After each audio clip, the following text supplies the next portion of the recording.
when you win Detroit, and then going to take the bridge. Yes.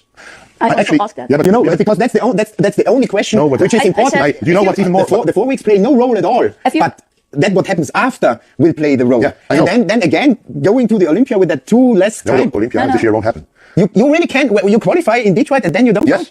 I don't want to He Detroit. already said that, but I was like, Do you believe him? yeah, I believe him. Really? If he says something, he's Yeah, it's not. Then for me the idea is okay because that was our original. Hello guys, तो मैं ले आया हूँ body building की बहुत सारी नई updates और आज की फर्स्ट अपडेट में बात करेंगे वेस्ली विजर्ड्स की, यानी कि हमारे लास्ट ईयर के आर्नो क्लासिक ओहायो और आर्नो क्लासिक यूके के चैंपियन की। इस बार वेस्ली का ये साल दोबारा अच्छा नहीं गया, मतलब मिस्टर ओलंपिया के बाद हमने एक्सपेक्ट करा था कि अपने आर्नो क्लासिक में अपने टाइटल को ये डिफेंड कर लेंगे या फिर एक बहुत ही धमाकेदार परफॉर्मेंस हमें देते हुए दिखाई देंगे, बट ऐसा कुछ नहीं हुआ। टू आवर सरप्राइज वेस्ली बहुत ज़्यादा डाउन दिखाई दी और सच में इसके पीछे जो रीज़न था, वेस्ली के कोच ने पहले ही बताया था कि वेस्ली गॉट इल और इनको बहुत ज़्यादा प्रॉब्लम हो रही थी। He was doing vomiting as well, लेकिन सब लोगों ने ना इस चीज़ को रिलेट करा कि भाई आपकी जब फिजिक उस तरह रिस्पॉन्ड नहीं करती तो आप ऐसे बहाने बनाते हो।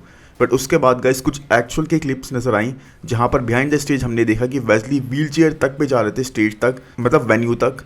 तो वो चीज़ एक्चुअल में इस चीज़ को बताती है, दर्शाती है कि वेस्ली वॉज सीरियसली इल और इस बारे में कोई र्यूमर वाली कोई ख़राब वाली बात नहीं है कि सब लोग इस चीज़ को ऐसे रिलेट करें कि भाई ये बहाना बना रहे थे क्योंकि इनकी परफॉर्मेंस, इनकी फिजिक उस लेवल पर नहीं थी जहाँ पर ये कंपेटिटिव हो सकें और इनको पहले से ही पता था कि मैं हार जाऊँगा, तो ऐसी चीज़ें ये लेकर आ रहे थे। एनीवेज गाइस, अब इस बात की सच्चाई पता लग गई है, बहुत ज़्यादा इनकी हालत ख़राब थी उस टाइम पे, इसीलिए फिजिक इनकी उस तरह से नहीं दिखाई दी। बट उसके बाद गाइस, इस शो के बाद सिर्फ उनके फैंस ही नहीं बल्कि Wesley is also very disappointed अपनी परफॉर्मेंस के बाद में, अपनी फिजिक के बारे में और जिस तरह के रिमार्क्स, जिस तरह का फीडबैक उनको मिला उसके बाद में वेस्ली का कहना है कि अब आर्नो क्लासिक के बाद में मेरा गोल ये है कि अपनी फिजिक को रीबैलेंस करूं, अपनी बॉडी को रीबैलेंस करूं और उसके बाद जो मेरा नेक्स्ट शो होगा वो होगा उसके बाद में जब मैंने डिट्रॉय के अंदर परफॉर्म कर दिया होगा। उसके बाद मैं डिसाइड करूँगा कि भाई कौन से शो में परफॉर्म करना है और वो चीज़ डिपेंड करेगी इस चीज़ पर कि मैं कब रेडी फील करता हूँ। और कम से कम 1 साल का मेरा गैप होगा ये ऑफ सीज़न वाला, जिसके अंदर मैं प्रोग्रेस पे ध्यान दूंगा। खैर, ये तो इन्होंने सबसे पहले आके बोला था। उसके बाद एक क्लिप इनकी सामने आई जहाँ पर ये अपनी वाइफ के साथ बैठे हैं और साथ में स्टेफन किन्सो के साथ, तो वहाँ पर एक डिस्कशन टाइप चल रहा था। When you win Detroit, and then going to take the bridge. Yes. Actually, but because that's the only question which is important. Do you know what's even more? The 4 weeks play no role at all. But then what happens after will play the role. Yeah, and then again going to the Olympia with that 2 less time. No, Olympia this year won't happen. You really can't. You qualify in Detroit and then you don't. Yes. I don't want to He already Detroit. said that, but I was like, Do you believe him? yeah, I believe him. Really? If he says something, he's Yeah, it's not. Then for me the idea is okay because that was our original. तो वहाँ पर इनकी wife की और Wesley की दोनों की opinion same ही दिखाई दी कि he does not even want to compete in Detroit Pro. इन्होंने थोड़ा सोचा होगा इस बारे में बैठ के, जबकि यहाँ पर आप इस क्लिप के अंदर देखोगे तो आपको स्टेफन किन्सो इनको थोड़ा बहुत पुश करते हुए नजर आएंगे कि भाई यहाँ कम्पीट कर लो, उसके बाद you can take a gap, या फिर आप ये शो जीतने के बाद डिसाइड करना कि मुझे क्या करना है। बट यहाँ पर Wesley was very much sure कि भाई मुझे यहाँ कम्पीट नहीं करना। अब इसके बाद गाइस मैं सीधे एक गैप लूँगा, ऑफ सीजन लूँगा, अपनी फिजिक पे वर्क करूँगा एंड तभी वापस आऊँगा। उसके बाद देखो वेस्ली ने एक चीज़ और बोली कि मैं अपने बॉडी और अपने कोच की सुनूंगा एंड उसके बाद एक ब्रेक लूँगा जब तक मुझे रेडी फील नहीं होता कि मैं अपने नेक्स्ट शो के अंदर एक बेटर पैकेज, एक बेस्ट पैकेज लेकर आ पाऊँ। अब देखो अगर यहाँ फिजिक की बात होना तो गाइस, तो आर्नो क्लासिक से इस आर्नो क्लासिक में, मतलब लास्ट ईयर से इस ईयर तक इनकी फिजिक सच में बहुत ज़्यादा डाउन हुई है, बहुत ज़्यादा डाउन। ये वो कंडीशन जो लास्ट ईयर थी ना इनकी, अगर मैं लेग्स की बात वहाँ रिलेट ना भी करूँ, लेग्स को बिल्कुल स्किप कर दूँ, तब भी इनकी कंडीशन बहुत ही नाली थी लास्ट ईयर के टाइम पे। बहुत ज़्यादा एक्सट्रीम लेवल पे इन्होंने अपनी फिजिक को पुश करा हुआ था, हर एक मसल, हर एक सेपरेशन, पूरा अंदर का ढांचा तक नज़र आ रहा था।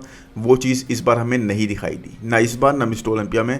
इस बार तो इनफैक्ट हम इनके लेग्स भी देखेंगे ना तो पहले से भी थोड़े से डाउन दिखाई दिए, और वो इसीलिए because he is trying to push himself really hard, अपनी फिजिक को बहुत ज़्यादा पुश करने की कोशिश कर रहे हैं, बहुत ज़्यादा स्ट्रेडी लाने की कोशिश कर रहे हैं, इसीलिए इनके लेग्स सबसे ज़्यादा पहले मसल मास लूज कर जाते हैं। तो वो एक चीज़ इनके लिए बहुत गलत जा रही है। Plus guys he also knows कि इनकी फिजिक बहुत ज़्यादा टायर्ड हो रही है because he has been competing for a long time, लगातार कम्पीट करते आ रहे हैं और अब इनको एक मच रिक्वायर्ड गैप चाहिए जिसके अंदर ये रेस्ट कर सकें, रिकवर कर सकें और अपनी फिजिक को दोबारा से रिफ्रेश करके वापस आ सकें। लेकिन एक चीज़ मैं और बोलूँगा आपसे कि 1 साल का ये जो गैप है इसके अंदर क्या आपको लगता है कि वेस्ली के लेग्स इतने ज़्यादा बिगर साइड पे आ पाएंगे? वेल मुझे सच में ये नहीं लगता कि इतना ज़्यादा ब्रॉटअप कर पाएंगे 1 साल के गैप में, बिकॉज इतनी ज़्यादा ह्यूज डेवलपमेंट इंप्रूवमेंट्स आप नहीं कर पाओगे, स्पेशली जब आप इतना ज़्यादा बिगर फ्रेम कैरी कर रहे हो और ज़्यादा आपको लेग्स देख लो आपके कितने बड़े बड़े हैं, तो उसमें मसल मास ऐड करना वही है ना, आपकी हाइट के साथ एक एडवांटेज होता है तो एक बहुत बड़ा डिसएडवांटेज भी होता है कि अपना फ्रेम आप इतनी इजीली फिल आउट नहीं कर पाते। तो वेस्ली के साथ वो इशू तो आएगा, लेकिन हाँ फिर भी ये एक बहुत अच्छा ऑप्शन है कि भाई आप अपनी बॉडी को कम से कम रिकवर करने का, रेस्ट देने का मौका दो। 2 से 3 महीना अगर आप वर्कआउट ना भी करो, उसके बाद आपकी बॉडी बिल्कुल एक नई की तरह से ऑपरेट करेगी और फिर अपनी फिजिक को दोबारा से पुश करने का ट्राई करो। तो आपको वेस्ली का एडिशन कैसा लगा? बिकॉज गाइज यहाँ पे मैं आपको बता दूं, वेस्ली के साथ साथ Matt Grego was also planning to compete in Detroit Pro. Yes guys, देखो अगर यहाँ पे वेस्ली कम्पीट करते ना डिट्रॉय में, और कोई बड़ा कंपटीशन नहीं था। माइक सोमरफील्ड यहाँ पर कम्पीट नहीं कर रहे थे। उर्स केल्सिंस्की पूरा गैप लेना इस साथ, बिकॉज उनको पता है कि ये गद्दी, ये ताज पूरी तरीके से खाली है और कोई भी इसे लेकर जा सकता है। उसके बाद रामोन Dino, he is also taking a full year gap, कोई कम्पीट नहीं करेंगे अब, because he also qualified mister Olympia Brazil में कम्पीट करके, जो कि सीधे मिस्टर ओलंपिया के बाद में हुआ था ब्राजील में ही, वहाँ पर इन्होंने जीत लिया था। तो अब इनको कम्पीट करने की जरूरत है भी नहीं। प्लस लास्ट ईयर इनका काफ़ी ज़्यादा अच्छा नहीं किया, तो वो डाउनफॉल की तरह गया और इसीलिए उसको ये थोड़ा सा रिकवर करने की ट्राई कर रहे हैं इंप्रूवमेंट्स करके। तो यहाँ पर बियॉन्ड भी आप देख लो, बियॉन्ड 212 में स्विच कर चुके हैं, वो भी कम्पीट नहीं करेंगे। Terrence Ruffin is coming back, but वो पिट्सबर्ग प्रो से वापस आ रहे हैं। तो डिट्रॉय प्रो में Logan Franklin is also not going to be there unless and until वो अनाउंस कर दें लास्ट मोमेंट पे। बट अभी तक जो नाम निकल के आए थे वो थे वेस्ली विजर्ड्स और मैट ग्रेगो। एंड मैट ग्रेगो की परफॉर्मेंस आपने देखिएगा इस आर्नो क्लासिक में। आई थिंक 1 साल में या फिर 1 साल से भी कम के गैप में इतनी ज़्यादा इंप्रूवमेंट्स कर ली हैं मैट ग्रेगो ने।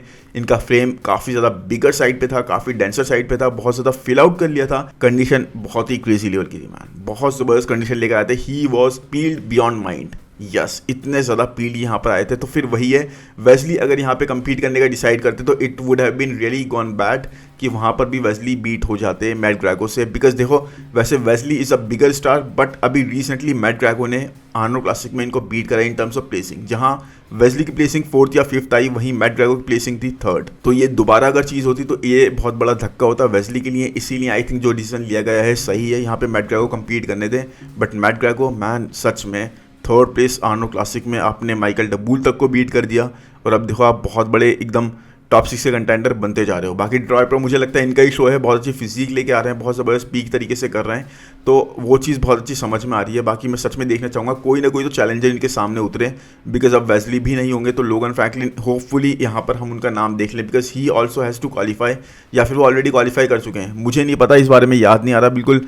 सीज़न के स्टार्टिंग में अगर करा हो तो करा हो, या फिर सीज़न के पहले एक शो जो होता है जिसके अंदर आप कंपीट करके क्वालिफाई कर दो। अगर ऐसा कुछ है तो कमेंट सेक्शन में ज़रूर बताना गाइस। लेकिन हाँ, अगर वो कंपीट करते हैं तो it will be a really good show, जहाँ पे एक बैटल हमें देखने को मिलेगी। प्लस डिट्रॉय में आप जानते ही हो कि जो बैकड्रॉप होता है, जो बैकग्राउंड होता है, बहुत ज़बरदस्त होता है, तो इनकी फिजिक को बहुत ज़्यादा कॉम्प्लीमेंट करेंगी ये चीज़ें। इसीलिए गाइस क्लासिक एथलीट्स को हम देखना चाहते हैं उस स्टेज पर। बाकी एनीवेज अब चलते हैं इसके बाद नेक्स्ट अपडेट पे, तो वो है गाइस निक वॉकर की। तो निक और बॉब की कंट्रोवर्सी का तो आपको पता ही होगा, बहुत ज़्यादा चल रही है। ऑलमोस्ट हर एक चैनल ने कवर कर दी, मैंने उसे कवर नहीं करा बिकॉज सब कवर कर चुके हैं ऑलमोस्ट उस चीज़ को। तो अब निक ने एक फिर से रिप्लाई करा है काफ़ी अच्छे वे में, और निक ने यहाँ पर अपने एक फिजिक का पोस्ट डालते हुए बताया है, यहाँ पे वो साइड चेस्ट पोज हिट कर रहे हैं और निक ने यहाँ बोला कि लुकिंग लाइक 8th प्लेसर, मतलब यहाँ पे मैं 8th प्लेसर की तरह लग रहा है। वो खुद ही जो मजाक करते हैं अपना थोड़ा सा उन्होंने इस तरीके से करा है और एक तरह से एक जवाब दिया है।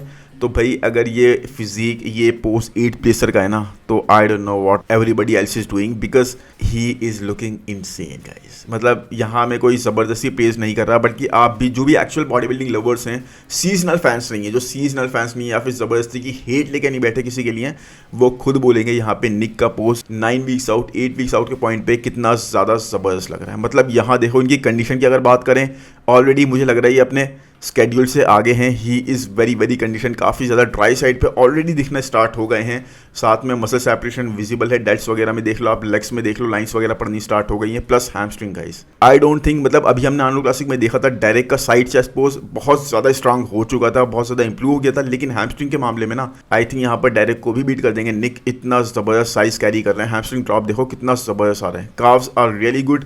उसके बाद अगर अपर बॉडी पे चलें तो यहाँ पर इनके चेस्ट को जो भी लोग वीकनेस बोलते थे अब नहीं बोल पाएंगे, बिकॉज चेस्ट को सिग्निफिकेंटली गाइस, मतलब आई मीन सिग्निफिकेंटली ब्रॉटअप करा है इन्होंने। बहुत ज़्यादा इनका चेस्ट राउंड, बिग और थिक दिख रहा है, जबकि अभी डिप्लीटेड साइड पे थोड़ा सा होने लग गए हैं, थोड़ा हल्का हल्का फ्लैटनेस इनकी बॉडी में दिखाई दे रही है, लेकिन ही इज़ सच में लुकिंग लाइक अ म्यूटेंट, एक मास मॉन्स्टर। आर्म्स का साइज आप इनका जानते ही हो, हमेशा बिल्कुल टॉप की कॉन्वर्जेशन में ही रहता है, बट इस बार ये और ज़्यादा बिगर साइड पे आ रहे हैं। अभी भी गाइस ये 290 पाउंड्स के आसपास ऑपरेट कर रहे हैं, वो भी 8-9 वीक्स आउट के हिसाब से, मतलब बहुत ज़्यादा बिगर फ्रेम हमें दिखने वाला है निक वॉकर का यहाँ पे। I just can not wait कि भाई हमें कब देखने को मिलेगा ये फ्रेम। साथ में अभी निक कहीं पर गए भी थे, आई थिंक किसी सेमिनार में या कोई जिम के अंदर गए थे, वहाँ पर इन्होंने थोड़ा पोस्ट करा and you can actually see कितने ज़्यादा फ्रीकी ये लग रहा है। मतलब यस आई डू नो कि इनका पिट्सबर्ग में, न्यूयॉर्क में यहाँ पे मुकाबला होगा मार्टिन से और क्रीजो वगैरह से। क्रीजो तो देखो एक थ्रेट नहीं है, मार्टिन सच में एक अच्छा मुकाबला हमें देखने को मिलेगा, लेकिन निक सच में जो साइज़ लेकर आ रहे हैं ना अपने फ्रीक फैक्टर के साथ, अपनी स्ट्रेंथ पर जो खेलने का इस बार ये कर रहे हैं, वो चीज़ एक अलग ही होगी। प्लस लेग्स हम ऑलरेडी देख ही चुके हैं, इनके मसल मास एक्चुअल में ग्रो हुई है। और निक ने यहाँ पर बताया भी कि इन्होंने एक नई टेक्निक, मतलब जो इन्होंने कभी फॉलो नहीं करी थी, टाइम अंडर टेंशन वाली, वो इन्होंने ट्राई करी। 3-4 सेकंड में अपनी फिजिक को नेगेटिव में पुश करते थे, उसके बाद पॉज लेते थे, और इसी तरीके से अपने लेग्स पर इन्होंने जो डेवलपमेंट करी है, जो इंप्रूवमेंट्स करी हैं, वो अब दिखनी विजिबल हुई है। कॉर्ड्स डेफिनेटली ब्रॉट अप हैं, और निक सच में जानते हैं कि इस बार ये उनके लिए बहुत बड़ा मंच है जहाँ पर सब लोग उनको दोबारा से देख रहे होंगे। निक ने हमेशा टाइम एंड टाइम अगेन खुद को प्रूव कराएगा गाइस, और इस बार भी इनको वो चीज़ करनी ही है, बिकॉज इस बार तो और ज़्यादा चीज़ें निकल के आ रही हैं। इस बार तो जो नहीं बोलते थे ना, वो भी बोलने लग गए, बॉब वगैरह। एनीवेज, इसके बाद अगर चले नेक्स्ट अपडेट पे गाइस, तो वो है ब्रैंडन करी की। और ब्रैंडन करी भाई बहुत ज़्यादा ना इस वक्त खुश हैं अपनी परफॉर्मेंस से जो इन्होंने दिया 20 साल के आर्नो क्लासिक में, बिकॉज आई थिंक सब ने यही बोला है कि आर्नो क्लासिक में जो ब्रैंडन करी की फिजिक हमें देखने को मिली, वो एक लॉन्ग टाइम में हमने नहीं देखी। इतनी ज़्यादा शार्प फिजिक हमने ब्रैंडन करी की नहीं देखी। इनके लेग्स भी ब्रॉट अप थे, कंडीशन वॉज सुपर, मतलब एक तरह से रिवाइज होती हुई फिजिक दिखाई दी ब्रैंडन करी की। और 2019 के मिस्टर ओलंपिया के बाद से, यानी कि जहां पर ये अपना फर्स्ट टाइटल और इकलौता टाइटल जीते थे मिस्टर ओलंपिया का, उसके बाद से हमने ब्रैंडन की फिजिक इस तरह से नहीं देखी। ना ही हमने इनका ऐसा फोकस देखा, ना ही डिटर्मिनेशन ऐसी देखी, because he is crazily determined guys. अभी 42 ईयर्स के हैं और इन्होंने अनाउंस कर दिया कि मास्टर्स ओलंपिया में इस बार मैं कंपीट करूंगा। अब देखो, मैंने जो लिस्ट देखी मास्टर्स ओलंपिया की, वहां पर कोई भी ऐसा थ्रेट नहीं है ब्रैंडन करी के लिए। स्पेशली अगर आप इस चीज़ को कंसीडर करो कि भाई ये कंसिस्टेंटली कंपीट करते आ रहे हैं बिना किसी गैप के, कोई भी शो नहीं छोड़ते हुए मिस्टर ओलंपिया का, तो अभी ये पूरी तरह से टच में है। और फिजिक तो देखो अब इंप्रूव करनी स्टार्ट हो ही गई है। साइज़ क्रेजी लेवल का होल्ड कर रहे हैं, बिल्कुल भी डाउन साइज थोड़ा सा माइनर सा हुए हैं, उसके अलावा कोई भी ऐसा फर्क नहीं पड़ा। तो देयर इज़ नो चांस, मुझे नहीं लगता ब्रैंडन करी को वहाँ पर कोई भी बीट कर पाएगा। मास्टर्स ये जीत जाएंगे, बट एक बहुत बड़ा क्वेश्चन ये रेज होता है गाइस कि उसके बाद क्या ये मिस्टर ओलंपिया से अनाउंस कर देंगे रिटायरमेंट, या फिर दोबारा कंपीट करने उतरेंगे। तो मैन, इस बारे में हमें ब्रैंडन करी ने बता दिया अपने रीसेंट यूट्यूब वीडियो के थ्रू कि अभी ये सिर्फ 42 ईयर्स के हैं और अभी ये कंपीट करना बंद नहीं करेंगे। He is feeling healthy, he is feeling refreshed, कोई भी इनको कमी नहीं लग रही। इनकी बॉडी भी रिस्पॉन्ड कर रही है, प्लस इनकी बॉडी को काफ़ी ज़्यादा अप्रिशिएट भी करा गया आर्नो क्लासिक में। और डेक्स्टर जैक्सन जब थे तो आई थिंक वो 43 ईयर्स के थे जब उन्होंने मिस्टर ओलंपिया का टाइटल जीता था। इफ़ आई एम रॉन्ग तो मुझे बता देना कमेंट सेक्शन में, बट मुझे यही पता लगा कि 43 साल की उम्र में डेक्स्टर जैक्सन ने मिस्टर ओलंपिया का टाइटल जीता था। तो ये तो अभी 42 साल के ही हैं, तो आई थिंक ये बहुत ज़्यादा और आगे जा सकते हैं। और आई थिंक जो अपनी लास्ट ईयर की प्लेसिंग थी इनकी मिस्टर ओलंपिया की 8th पे जो ये गिर गए थे, दोबारा से टॉप 6 टॉप 5 क्रैक कर सकते हैं, बिकॉज फिजिक अच्छे से फिर से रिस्पॉन्ड करना स्टार्ट कर चुकी है। Plus the thing that was actually missing, जो बहुत लंबे टाइम से मिसिंग दिख रही थी ब्रैंडन करी की फिजिक में या फिर उनके माइंडसेट के साथ में, वो थी गाइस ये इतना सीरियस नहीं ले रहे थे कंपटीशन को। इस साल हमें लगातार कंपीट करते हुए भी दिखेंगे, फिजिक पे वर्क करते हुए भी काफ़ी दिखाई दी है, अपडेट्स डालते हुए भी काफ़ी दिखाई दी आर्नो क्लासिक से पहले, तो वो चीज़ एक काफ़ी अच्छी जा रही है। और सच में हम देखना चाहते हैं कि यहाँ पे ब्रैंडन करी एक बहुत ज़्यादा ज़बरदस्त फिजिक के साथ हमें दिखाई दें, और अभी तो ये बिल्कुल अपने बूट्स हैंग ना करें। बाकी एनीवेज गाइस, आज के वीडियो में इतना ही। आई रियली होप ये वीडियो आपको पसंद आया होगा। पसंद आया तो प्लीज़ लाइक कर दो यार, चैनल को सब्सक्राइब कर दो, कमेंट सेक्शन में ज़रूर बताओ कि अपडेट्स कैसी लगी, और जल्दी ही मिलेंगे नेक्स्ट वीडियो में। Thank you, bye bye.